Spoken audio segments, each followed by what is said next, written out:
Hello, and welcome into our epic webinar about this monster of an exam, IELTS. Can you hear me? Can you see me all well?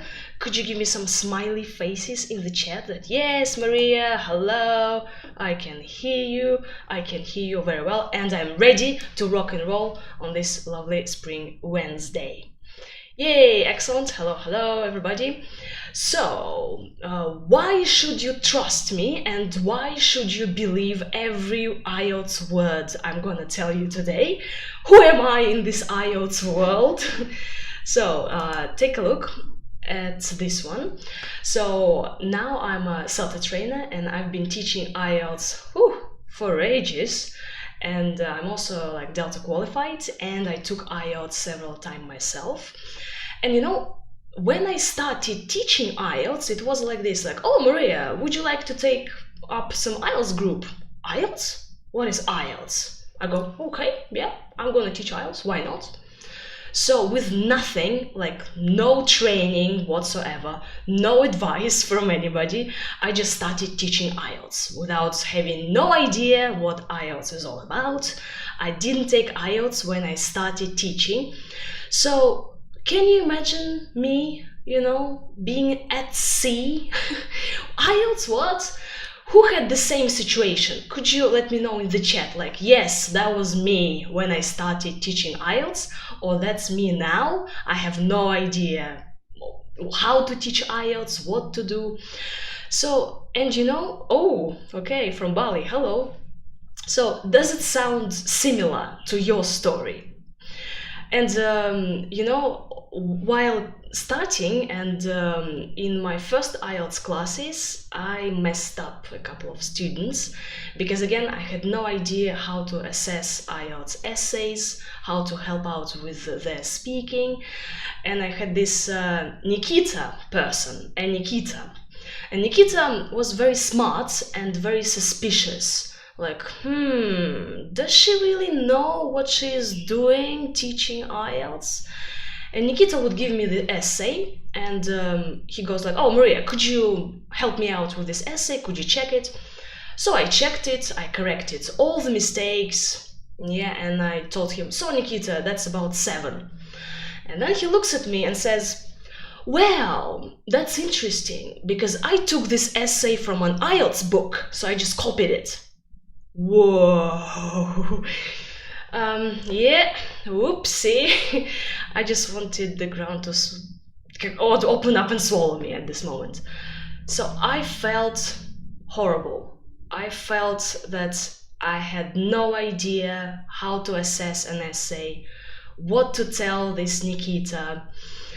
So, dear colleagues, this webinar is for you to get answers and for me to share some insights about IELTS that I learned the hard way. And I've designed an IELTS course. So if you wanna be like a super IELTS expert, you can join my How to Prepare Students for IELTS course. And why IELTS? Why not CAE or some other exam? Why should you bother with this monster, IELTS? So first of all, some official statistics from Cambridge. 3.5 million people every year. It's massive, okay? It's like massive all over the world. So people do take IELTS, IELTS Academic, IELTS General. Oh, by the way, are you IELTS Academic or IELTS General? Please, could you give me some ideas in the chat, academic or general for you? Oh, yes, okay, so we are having some problems with the video. Can you see me, everybody? So Yelena, our technical support, is writing, just renew the page. So can you see me, everybody? Yeah, so IELTS General, Academic. Most people take IELTS Academic, right? But again, IELTS General is there. So IELTS teachers, I mean experienced IELTS teachers and those teachers who can grade IELTS essays using assessment criteria, IELTS assessment criteria, are in demand, okay? And again, there are very few people who are professional IELTS teachers, right? So we are in demand. And you can charge more for your IELTS classes, yes, and IELTS does look good on your CV. So if you are interested in your professional development, in having more students, in gaining more profit, right, upgrading yourself, so you might want to think about teaching IELTS, okay? So are you all motivated now? Right, as we go along, could you feel free to ask me questions in the chat? Okay, I have my technical support who will support us today. Okay, right, so the first secret that we as IELTS teachers should know is that, yes, dear colleagues, it's really useful for us to sit the test ourselves. So to do the exam, to be in our students' shoes and to feel it from the inside out, okay? I used to teach IELTS without taking the exam myself, which was fine. Yeah, I did my homework, I did the research, I did some practice tasks, right, which helped a lot. But when you do sit the exam yourself, you are full of this confidence. You gain so much confidence and respect from your students, and also you have an official paper from Cambridge, like, hi, this is my IELTS score. Well, it's okay if it is like 8 or 8.5, it's okay if it's not a 9, right? But going through this experience as a student is really helpful indeed. Okay, so there are different ways of how to sit IELTS. You can take an official test, right, at an official IELTS test center, or you can just grab one of these books, Cambridge Tests book. The latest one is IELTS Tests 15, and just do the full test. You can do IELTS listening, then reading, then writing non-stop. Well, you can check listening and reading yourself, right, and feel a sense of achievement, like, yay, I've accomplished something today. If you wanna get your writing checked, you can use some service, some online writing check, and get your score. If you want something more official, there is this IELTS progress check. Yeah, so it's the service from Cambridge, kind of an official test, but again, not like an official test, like you go to an IELTS test center and you take the exam, right? It's like kind of official. But the certificate, you can't send this certificate to a university and get accepted. So it's called IELTS progress check, and it costs about $50, right? At the moment. Yes, yeah, there is a question, shall we be able to get any acknowledgement? Well, we can send you a certificate if you just write to us on our email. So this is the email. Oops. So you can write to us in the chat and we can send you a confirmation that yes, you've attended this webinar. So if you wanna try it out and do it yourself, you can use this IELTS progress check. But again, they give you feedback, something like this. It's a copy-paste feedback. I did this as a student. I just wanted to try it out, like, and pretend that, oh, I'm an IELTS student, and I did this IELTS progress check. So I got like 8.5 for listening, and I wanted to get an 8 for writing, and I made some mistakes. I wrote fewer words in the essay. I included a personal example in the essay just to see what score are they gonna give me if I mess up the essay so much. So they got me an 8. Yeah, so my aim was to get an 8 for the essay and mess it up.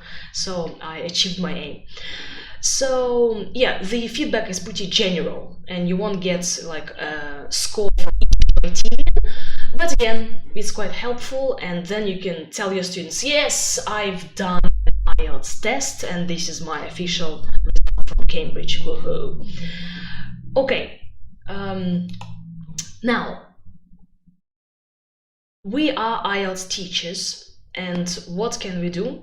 We can ace band descriptors. Who knows what band descriptors are? in the chat. Yes, I do know what band descriptors are. We have writing band descriptors and we have speaking band descriptors. Rings a bell? Could you give me a shout out in the chat, like, oh Maria, yes, these band descriptors. Yeah, so these are our official IELTS band descriptors.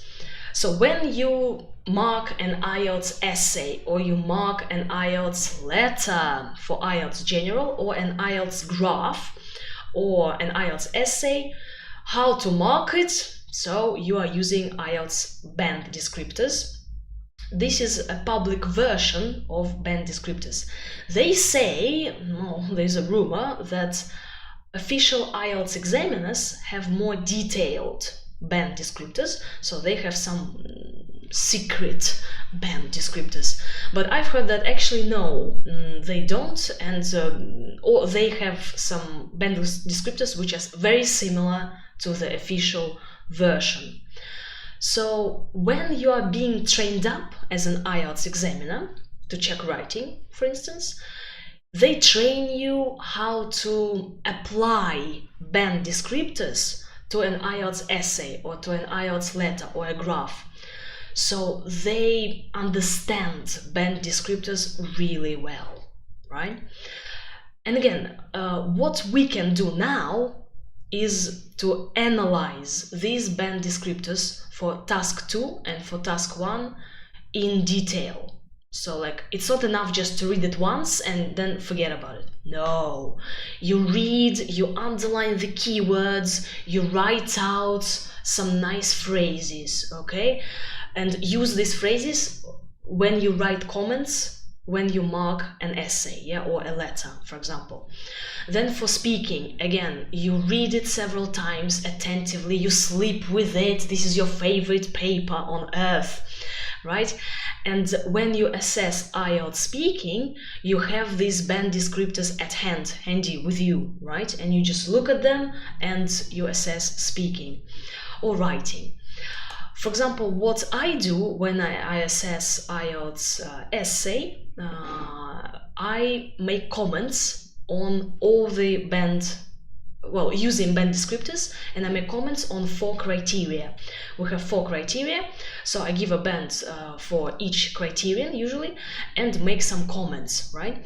And these comments, they come from official band descriptors, so you can just copy paste some of the phrases and collocations and like keywords into your comments. Yep. Right, and so for example, I can give you some secret here about the assessment. So we have 4 criteria, right, when we assess IELTS writing. For example, IELTS essay, right? So task response, coherence, cohesion, lexical resource, and grammar. So, and if I give bands like 6, 7, 7, 7, right? Some people would say, oh yes, it's a 7 because yeah, we have like 3 7s and a 6. So, okay, it should add up. No. If this is the case, the overall score for writing is gonna be 6.5. Okay, take a look at the mathematics. You can take a screenshot now and remember that if you have a 6 for one criterion, it's the same for writing or speaking. The overall score is rounded down, yeah? So it's gonna be 6.5. You might have heard some information that it's going to be 7. No. This information has been checked several times with IELTS examiners, with an official IELTS test center. So the overall score is rounded down.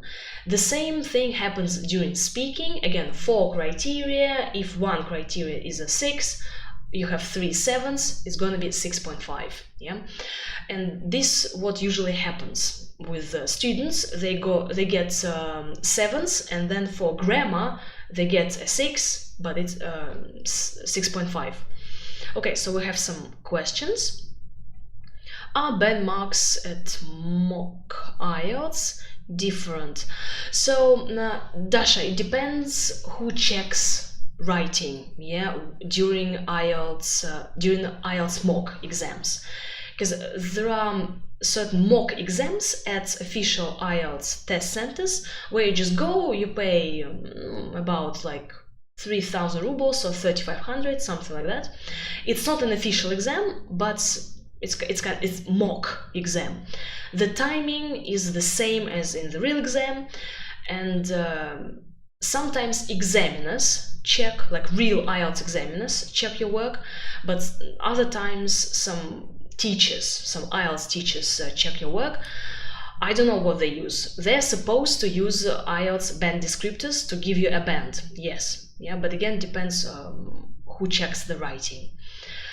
Okay, could you please clarify what position in task response stand for?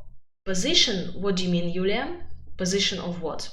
So task response is a criterion which is about how you have addressed the task or you haven't addressed the task. Yulia, could you clarify your question about the position? Yeah, Dasha, the system of assessment in mock IELTS tests should be the same, and people are supposed to use the same band descriptors. So is it 7 or 6? So an examiner gives a band for each criterion, and the examiner gives a full band score, right? So the examiner reads an essay and gives a band for task response. They could only give full bands. They can't give you 6.5 for task response. No, they give you a full band. So it could be either 6 for task response or 7 or 8. So we can have from 1 to 9, right? So the examiner gives bands from 1 to 9. 1 is like, yeah. 9 is the level of an educated native speaker, the highest band score. In IELTS, they call scores bands for some reason. IELTS bands. Yeah. Okay, the same for speaking. We have official IELTS band descriptors, like scores descriptors for speaking. And dear teachers, when we assess IELTS speaking, we should know official band descriptors thoroughly, right? Meaning, again, you read them several times, you underline the keywords, you write out the keywords for you, you remember some nice phrases, some posh phrases. For example, you speak fluently, sometimes you make content-related pauses. Yay! It means that they don't make language-related pauses, they just make content-related pauses. They sometimes think for ideas, not language. Okay? Okay, we have a question from Yulia. 7 for task response states presents a clear position throughout the response. Yes, it's one of the features for task response at band 7. Yeah. Okay. So these are our band descriptors, so do invest some of your precious time into researching IELTS band descriptors. Oh, position, okay. Position in the essay. Yeah, thank you, Yulia, I understand your question now. So some IELTS essays in IELTS General and Academic ask for your position. For example, nowadays online education is developing, right? Do you agree or disagree that online education, that everybody, okay, so do you agree or disagree that everybody should study online, right? Or like some people say that everybody should study online. Do you agree or disagree? This question, do you agree or disagree, asks for your position, right? So if the essay asks for your position, the position should be clear throughout the essay. Or for example, the essay asks, are there more advantages or disadvantages, right? Nowadays, a number of people are studying online. Are there more advantages or disadvantages? Again, this question asks for your position. So, to get band 7 and above, your position should be clear throughout the essay. So, the position should be clear in the introduction, in the body, and conclusion. Okay? If the position is not clear, then the examiner is like, I don't understand what your position is. Do you agree or disagree or what? Yeah. Sometimes students agree in the introduction. They write, yes, I agree that online education is useful. And then they write the essay, and then in the conclusion they say, well, actually, no, it's negative. It's like, I don't agree that online education is good. And then like, what do you believe in, mister? Okay, when we teach IELTS, we should stage it wisely. Stage it meaning, like, when we teach, we should stage certain points wisely in our lesson. For example, dear teachers, what does this mean? What does it mean? Like L, S, R, S. What's it all about? What do you think? Could you write to me in the chat? What do you think? What do I mean here by L plus S? R plus S? What do you think? Oh yes, Dasha, you are on the ball. Yep, I mean skills, right? Because IELTS, yes, Anna, absolutely. Yeah, I mean skills. We do have skills in our Super IELTS. So L stands for listening, R is obviously reading, and W, writing. We have receptive skills. Receptive, we receive information. That's why they're called receptive skills. And we have productive skills, we produce, right? So productive skills. When you teach an IELTS class, we can't cram everything at once, because the students might be a little bit overwhelmed. Too much writing, you know, or too much listening, stop.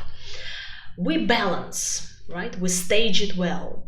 So you have a receptive skill, for example, listening, and then you have a productive skill. So in one lesson, you target 2 skills, right?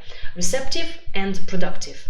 So you do some thorough work on listening, and then you do speaking, you see? So students receive, and then when they're tired of receiving, they start producing. And this is how you can achieve this balance, right? And this is one way of keeping your students engaged, especially if some reading is really heavy, like true, false, not given. Some students get really tired, and we as teachers get really tired of some heavy reading on space. Who agrees with me? Could you write in the chat like, yes, yeah, I know what you're talking about. Students do get exhausted after IELTS reading. So, you know, to boost the energy levels after this horrid reading, we give them some speaking. And then, you know, hey, they're all bubbly and fresh, chatting away about farms or weekends or picnics, right? So this combination works hard. Receptive plus productive, yeah? Reading plus speaking, writing plus speaking.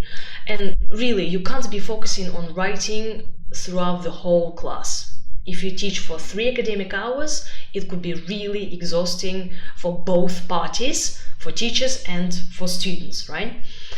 Yes, absolutely. So, dear teachers, I'm telling you, yeah, combine. And it's really useful when you focus on some listening, for example, listening section 4. What do we have in listening section 4 in the chat? Listening section 4, what is it? What task do we have in listening section 4? For IELTS Academic, IELTS General, like any IELTS, the task is the same. What is it? So after you've done some work on listening section 4, students are already, and then you can ask them to speak about the topic which was covered in listening section 4, which is always a lecture. Yes, it's a mini lecture. So for example, your mini lecture was about bears. Yes, bears. So okay, you've done some work on listening, you replayed it a couple of times for them to catch the correct answers. You checked the answers, and then you can ask your students, so bears, what about you? What do you know about bears? Any interesting ideas about bears from this lecture? Tell your partner, together, right? And they start speaking, right? Yeah, it is a monologue, yes, absolutely, and it is a lecture.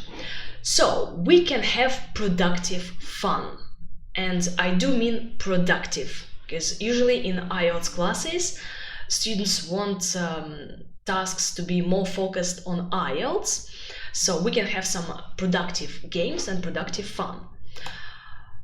Spice it up is another secret of IELTS teachers. We can spice it up with some productive fun activities, with some games, yeah, with even like crosswords. And if you are sitting there wondering, okay, what can I do? How can I spice it up? How can I add more fun, productive fun, and energy into my IELTS classes or into some dull reading class? So these are the resources. I even have this one. Yes, I bought it in Liverpool. Liverpool, nice. Yeah, so this is the book for you. So find a game, copy, and off you go. Okay, really useful stuff, so worth investing. Yes, I am advertising this book. Thank you, Ida, very much for writing this and collecting all these IELTS games. Yeah. So, and the IELTS Delta resource pack, it's all Delta Publishing, thank you very much. Yeah, really good stuff, communicative, beautiful. For example, one of my favorite activities is when one student dictates the description of a graph and another student draws this graph. Amazing. One dictates, another draws. Have you ever asked your IELTS students to draw things? In the chat, could you let me know? Because some teachers are like, whoa, really? Can I ask them to draw? Yes, and they love it. I've done it many times with different IELTS students. Again, I've been teaching IELTS for donkey's years. So I've done it with teenagers, with adults, with senior people. They are fine with that. They are fine with drawing and they enjoy it. And they're kind of like, whoa, yes, let's draw. Yep, absolutely. Very good feedback. And if you are against drawing for some reason, you can give them these cards. So this is an activity from Delta book. You do cards, and you guys, like, cards are really useful. They're kinesthetic, right? So after, for example, you introduce some writing structure, you introduce the vocabulary, let them play with cards. It's kinesthetic, you know, it's nice, and some people are kinesthetic. Are you a kinesthetic person? Do you like touching things? Do you like playing with these beautiful cards, like spaghetti pieces of vocabularies? Beautiful, right? Are you kinesthetic? In the chat, please. Yes, you should definitely have a go and try it out. So it's a nice, it adds variety. So cards, like different colors, beautiful. Yeah, all students love it, and it's like productive, it's effective, and it's focused on IELTS, right? Okay, one thing that you can do with your students in different IELTS classes, online, offline. Are you teaching online or offline? Could you tell me? Offline, online, or both? Yeah, for visual learners, cards, beautiful. They work really well. Okay, yeah, even if you don't like drawing or you hate cards, your students will. So if you don't do it for yourself, do it for your students, yeah? Okay, so if you teach online or offline, again, this activity works well for everybody. It's a kind of like formal or informal. You can throw a formal, informal dictation. Yes, yeah, I know it might sound like too Soviet dictation. You dictate, I write. But you can do it in a more dynamic way. So, why focus on formal, informal? Is because many students have lots of mistakes with the style. So in an IELTS essay, they tend to write something like this. Lots of people, it's bad. Smoking is bad. Online education is bad. Everything is bad. Well, IELTS essays tend to be more formal, which is why we should train our students to use more formal words. Yeah, and this is something that we can really teach them, and playing this formal informal dictation game, right? Okay, so if you're teaching online, you can show them a slide, or you can write things in the chat. If you teach online, this could be on the board. So this could be on the board. So more informal here, right? And I want you now to write in the chat what are more formal equivalents, okay? In the chat, what are more formal words? For example, kids. This word is too informal, it's too short. So for an IELTS essay, we need a longer word and a more formal word. So in the chat, please, your ideas. Okay, children, all right. Anything else? Oh, yes, Dasha, yes, adolescents. Adolescents are similar to teenagers, though. One more word starts with a W. Something like, oh, Larissa, I love your answer. Something like youngsters. Youngsters. Oh, infants, that's like very young. So something in the middle. Lovely. Yeah, Anna, you're on the ball. Toddlers, not quite, right? Children are usually a bit older than toddlers. So we can use youngsters. Yeah, youngsters would be your word for children. Yeah, adolescents for teenagers. Yes, lots of. Yeah, absolutely. I would say numerous is a nice word for lots of. Numerous. Right, so numerous people all over the world, blah blah blah. Yeah, or a number of people, right? Plenty of. Plenty of is a very nice word. Plenty of, right? Plenty of people. Yeah, a few things. Yeah, a few things. Like it's really informal, so we can write certain issues. Okay, that would be a nice synonym. Certain issues. Yeah, instead of a few things. Put up with, yeah, people can't put up with something. Tolerate, okay, tolerate. The majority of, yeah, beautiful. Yeah, several is very good. Yeah, absolutely. So you see, this could happen in the chat, which is a really dynamic. You write one word, kids, your students write more formal words, right? Or you can dictate all the words and then they can give you more formal words. It really works well offline when you have the board, so students can come up to the board and write things down, right? So it could be dynamic, they can pass the marker, they can stand up, stretch their legs, right? So kind of a really nice activity, which kind of puts their minds off horrid reading or listening, right?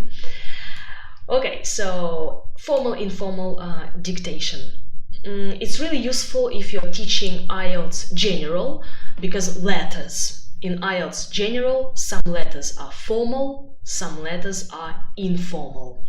And for band 7 and above, they should get the style accurately, right? Meaning, if a letter is a letter of complaint, they should use, like they really should use formal wording, yeah? If it is an informal letter to a friend, like write to your friend and invite this person to a party, yeah, invite your friend to a party, they should use informal language, phrasal verbs, some questions, yeah, contracted forms, yeah. So this is really useful for letters. Okay, right. How are you? Are you okay? Are you with me? Yes? Good. Okay, another secret deals with our teaching techniques, okay? It deals with knowing how to teach certain things, how to teach listening, how to teach writing. Again, when I started off teaching IELTS, well, I knew how to teach like writing or reading in general English classes, but IELTS, what do I do? How do I present an IELTS essay? What do I do with graphs? How do I teach graphs? You know, is it the same as in general English? Is it not the same? Who kind of has or had the same difficulties with like how to teach it, how to teach speaking? You know, who has difficulties with these points? Let me know in the chat. We have a question. Is it a problem if we use full forms in informal letters? Yes, Vilena, yeah, it is a problem. It is a problem of style, because an informal letter in IELTS General should be informal, meaning it should have informal style, and this deals with the first criterion, task achievement, yeah? So students are supposed to use informal lexis and contracted forms. Contracted forms, I mean, I can't do it, isn't, won't, yeah, for example, like won't do it. This is a contracted form or contraction, a contraction. Yeah, okay. So, if you want to be an effective IELTS teacher, you should gain some insights into this house, into teaching techniques. And on the course that I've designed, I've designed several courses so far, yeah, and I've taught many courses for teachers, for students, for even IELTS examiners. I have an experience training IELTS examiners. So how to prepare students for IELTS? On this course, one unit, like during week 5, we are diving into IELTS teachers, right? So I'm gonna give you IELTS activities, how to teach listening, how to teach writing, what to do to help students with graphs, right? So on our course, I'll give you the stages, the procedure for you to follow. Well, there isn't a procedure that you should follow it religiously, but kind of an idea of, okay, how to do it. Because again, when I started off, I didn't know anything and I didn't have any materials, any stages. But I decided like, okay, so now I know things, so I need to share these beauties with people. Okay. Yeah, if you are interested in this beautiful course that I have for IELTS teachers, yeah, you have this button, woo, so you can have a look and download the full program and see what we are doing in terms of IELTS teaching, assessment, criteria, because we really dig deep. Yep. Okay. One more thing that is super important for us as teachers is materials, okay? So I used to work as an academic director at an official IELTS test center, and I would observe teachers teaching IELTS. I would give them feedback. I would observe different lessons of experienced teachers, of new teachers, and then, you know, sometimes I would see that some teachers use old materials. Like old, I mean from 19 something, or from 2005. Oh, 2005 is not that bad. Well, okay, maybe it is. So, and I would ask them like, okay, why are you using like these materials? Like, don't you know that the exam is changing, that the tasks are changing, right? That Cambridge people are sitting there and they are designing new questions. Even, you know, if we look at IELTS essays, there are more questions now. They are taking a typical IELTS essay question and they are rephrasing it. Yes?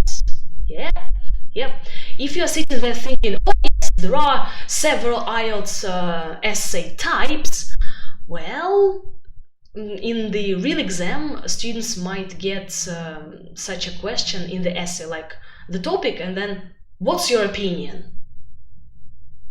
Not agree, disagree, not advantages or disadvantages, but just like a topic and what's your opinion? So you see, the exam is changing.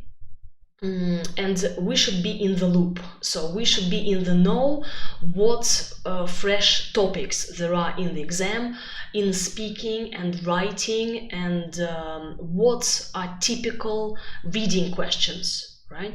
What are typical listening questions. So for example, in IELTS, yeah. Okay, we have a question. Are you going to have several groups later this year? This is about my IELTS course, or maybe next year. Yes, so the course will be like ongoing, and I'm planning to start the course on the 5th of April, but also you can join the course, the course is 6 weeks, right? How to prepare students for IELTS, and you can join the course like halfway, but also in autumn, yeah, there'll be groups in autumn, offline, online. So if you sign up for our Instagram, you can get all the fresh news about the course, and you can, yeah, I'm posting in the chat the Instagram that you can get all the news about the course. Yeah, okay. All right, so about the being like up to date, right? So for example, IELTS topics in listening or in speaking, IELTS speaking topics change all the time, right? So I can't use topics from like last year. Well, because again, if you want to get your students ready for 2021 exam, you should give them fresh topics. So here there are fresh topics which are now in the exam, and your students can get some of these topics. These are topics from Speaking Part 1. You can download, this is a present for you. You can download fresh IELTS topics. Speaking like it's called a Speaking Checklist 2021. Take a look.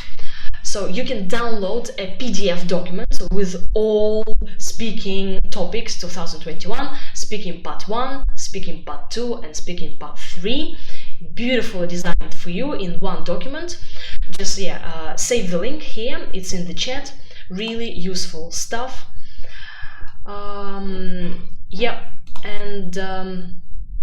Take a look here, and you can just like use it as a checklist and like tick the topics that you have covered, and also you can send it to your students so they can tick, okay, so I've done this, I've done that. This could be done to avoid surprises, that your student goes to an exam and then the examiner goes, now let's talk about farming, and then the student is shocked, like, what? Farming? Have you ever been on a farm? What?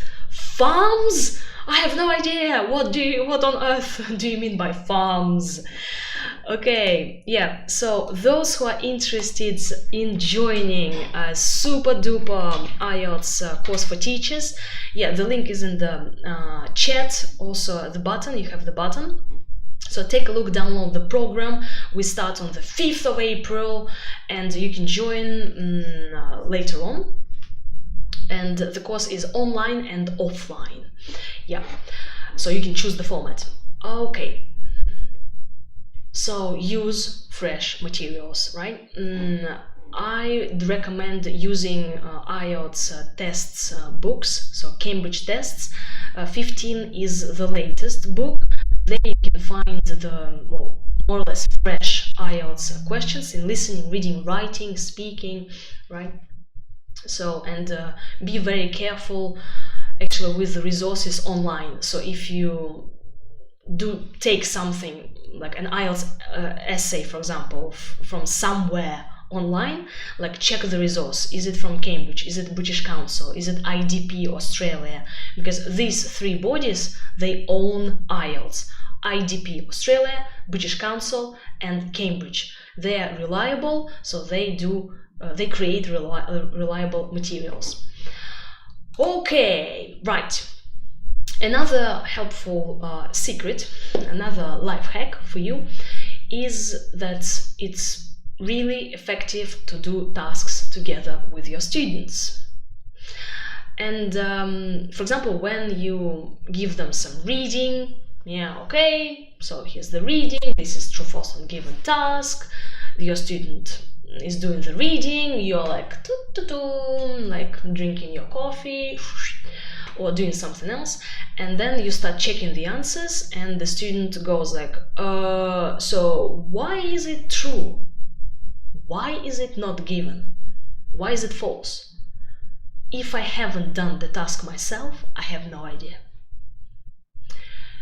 It's like really to explain what's going on and to explain the trick, to explain this trap, to explain like why, and to prove it according to the text. You should really do the task yourself, and you should more or less understand why yourself. Yeah. So while your students are doing it, do it together with them. Yes, I know you might be tired and you might have other plans during your lesson, but again, it is useful, right? So, for example, in listening part 2, we often get a map. So it's a frequently used task in listening part 2, a map. And you should really train your students to do this task, a map, especially like girls. Girls are notorious for like left, what, where, yeah. And here with this task, it's crucial to know right from left, left from right, because the speaker says go left, and yeah, you can get lost. So we should do this map several times with our students. And again, while you're doing this map, do it together with your students. While you're listening and they're listening, like you can write out some keywords. You can write out the words which make the task tricky, right? You can write out some keywords that they should know. For example, at the junction. At the junction, right? Yeah, this should be taught, right, and explained. Or for example, like what else? Crossroads, right? So certain vocabulary about directions, about maps. You should really help them out with that. Okay, do you have any questions so far? Okay, there's a question here. Should we do writing together with students in the class? Tatiana, you mean should you write the essay together with your students? If you ask them to write the essay, should you write the essay together with them? Well, oh yes, roundabout. Yeah, there we go. That's a good word for IELTS maps, listening. Well, I wouldn't do that, to be honest, but I would definitely have a sample, a good sample for the essay I am asking my students to write, and I'm going to be reading this sample for the essay that my students are writing. If my students ask, I can help them out with some good words they can use, right? Or I can help out with some ideas, right? And as they're writing the essay, I can like structure the essay. I know the structure for this essay. I know some ideas, right? So yeah, this is helpful. No, I wouldn't write together with them, but I would read a sample yeah, for task 1 and task 2 that I want them to write. Okay, turning back to the position in the essay, could you please clarify how about discuss both these views and provide your opinion? Yes, so the question is about discuss both these views and give your opinion. Essay, should we write our position in the introduction? You can. Again, it's not written in stone, right? So IELTS structure, IELTS essay structure is flexible. So if you have the essay, discuss both these views and give your opinion, you can include your opinion in the introduction. It's not a must, but it's helpful for the examiner to see clearly what your position is. Again, you can include your opinion in the conclusion, right? So in the introduction, you paraphrase both views, then the body, and then you include your opinion in the conclusion. Or you include your opinion in the introduction and include your opinion in the conclusion. Again, I'm sorry, I would love to give you this like one option. Okay, do like this, and nothing but this. But unfortunately, the essay structure is flexible, right? Some examiners say that it should be written like this, some examiners prefer this. So again, there's no one way of doing it.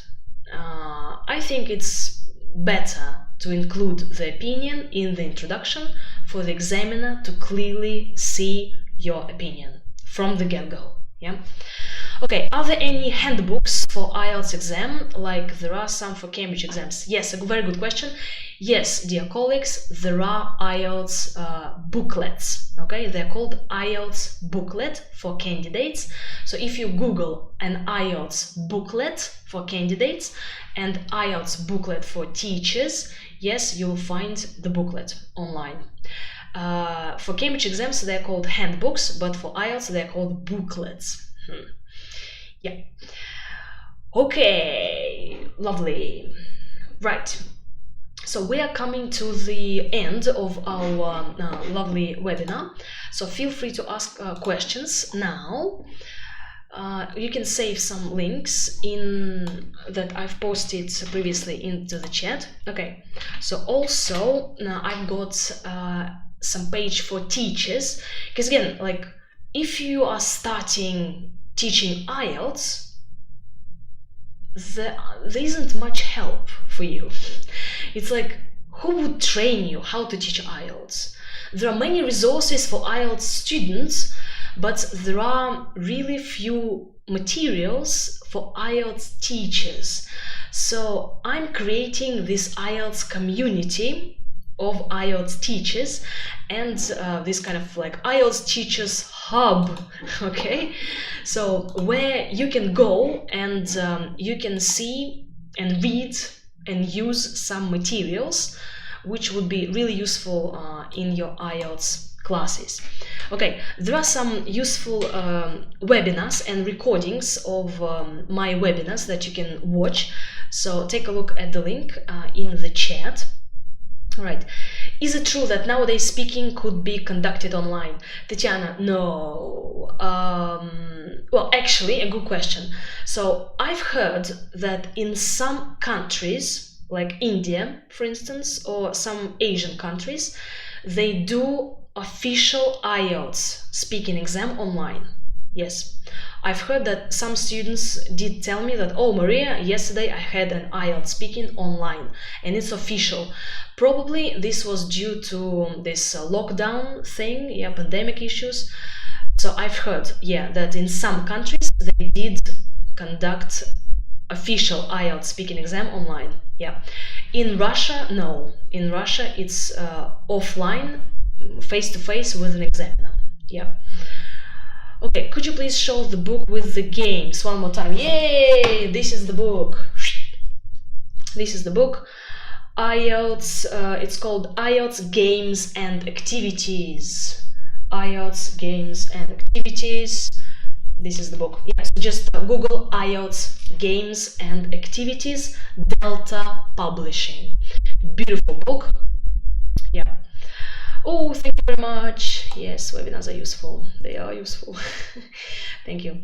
Yeah, if you have, again, any IELTS related questions, if you are teaching some groups or students now and you are at sea like I was, so you can just let me know and ask questions. You can write to this email and ask me, bombard me with questions. Yeah. So the IELTS course is about to start on the 5th of April, and the first class online is on the 7th of April. And it's epic because I've combined all my training, because before that I've designed several courses for IELTS teachers, for different IELTS teachers.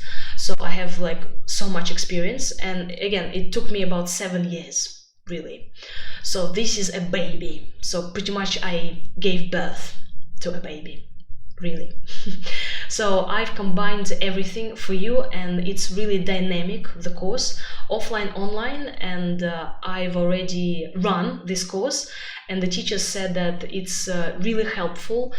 And by the end of the course, they were like, oh yes, I know stuff, I'm ready to rock and roll. And the course is dynamic because we have webinars, videos, online quizzes, and teachers said that they really enjoyed online quizzes. These are kind of like knowledge checks, right?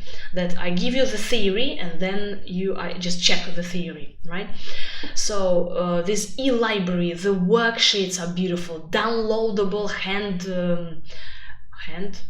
worksheets, handouts, yes, downloadable handouts, like goodies that you can use with your students. Everything is like well organized into units, beautiful. So you join the course and you see everything there for you. You can download stuff and use it with your students. If you have any questions now, feel free. Okay, to sign up for the course or to read the full program, take a look here. So what about the course for teachers? No, sorry, I don't do Cambridge exams. Yeah, just like pretty much like IELTS and like IELTS, but I know IELTS inside out. So for CAE, go to Veronica Bandurina. Veronica Bandurina is an expert on CAE. She does run courses. Yeah, Vilena, I can delegate you to my colleague who is a real expert on CAE. Yeah. So about the prices. So actually, dear teachers, there are really few quality IELTS teacher training courses. Okay, really, I've done my research. I found like 3 IELTS courses available all over the world, and the prices, as you can see, are pretty high, yeah, on the market now. So there is this 2-week online course, which is like this much, like 4-day offline course, which is this much. And again, there are really few IELTS courses, like quality courses, which give you insights into how to assess IELTS essays, like what to do, right? So this is the deal for you. Yeah, so we have attractive prices, and really, to be honest with you, this is the best price on the market so far, and the most complete IELTS course. And I really mean it. If you find better, let me know, like seriously, because in this course I've combined pretty much everything, right? So I'm made sure, like, if you join the course, like by the end of the course you are an effective IELTS teacher and you avoid all my mistakes and you are full of confidence and you do know things, right? And it's not just like, oh yes, it's this, do this. No, it's all like, I've done these things, right? I've checked it all, right? On students, on teachers, several times throughout this, oh god, donkey's years of teaching IELTS, yeah? And I've like cherry-picked the best for you, and in like theory and practice. So what you learn in theory, you do it in practice. Okay. Yay! Thank you very much for your time. Okay, right. What's the time and the days of the classes? So it depends again. If you prefer an online course or you prefer an online course or offline. So offline we meet on Fridays, and online there are different dates for Zoom classes. Again, could you, Vilena, could you have a look and just go to this link, like save the link, go there and look up the schedule, right? Because the schedule is pretty big and there are different dates and time. So could you have a look at the link, please? Is there a certificate after the course completion? Yes, you receive a certificate, so you complete the course online or offline, and I give you the certificate. Again, I've designed this course not just like to give you a certificate, oh, now you have this paper, but to give you quality, to give you skills, knowledge, teaching techniques, insights, and quality material, right, for you to become an effective IELTS teacher. But yes, you'll get a certificate, a hard copy or an online copy, and you can include this training on your CV. Okay. Oh, thank you very much. You are listening to the podcast. I do have a podcast. It's called IELTS Speaking for Success podcast, which is we've now hit 2 million listens. 2 million listens now. Yeah, Tatiana, we do have Speaking Part 3, but it's our premium podcast. Okay, so Speaking Part 2 and Speaking Part 3 questions and answers come into our premium subscription. Okay, so if you wanna join some Zoom classes, again, we start an online course on the 5th of April, and the first online class will be on the 7th of April. So it's gonna be at 8 p.m. or 7 p.m. Okay, so I think at 8 p.m. So you can join this just one Zoom session, and it's this much.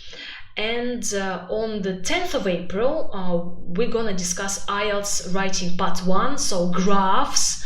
We're gonna discuss IELTS assessment in detail. You're gonna get practice assessing graphs and the insights into like, oh, is it band 6.5? Is it 7?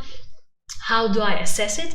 So if you wanna join in just the Zoom sessions, okay, so you can join in the Zoom sessions here. This is the link. Could you copy the link? Or if you want to join these Zoom sessions next week, could you write to me in the chat here, and I will send you all the materials. You can email me, find me on Instagram, Telegram, Vkontakte, Facebook. Go ahead, write to me on social media, and I'm gonna send you the links.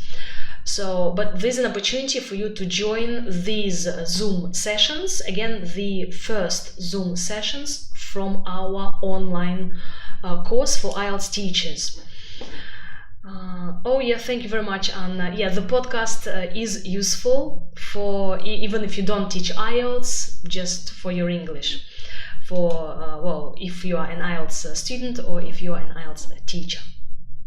Okay. Right, any more final questions, comments, feelings? Are you all set? Hopefully I haven't overwhelmed you too much with IELTS. Yeah, again, take a look at the Instagram, IELTS for Teachers. There are some really useful posts for you about some IELTS aspects. Okay, so thank you very much for your time and attention. Again, I wish you the bestest luck and effective classes, and students, nice students who do their homework and who are motivated. Okay, thank you very much. Lovely. So do get in touch, and hopefully I'll see you somewhere in this world. Well, IELTS world is again very small. Okay, bye bye, hugs and kisses. Have a lovely IELTS time, everybody.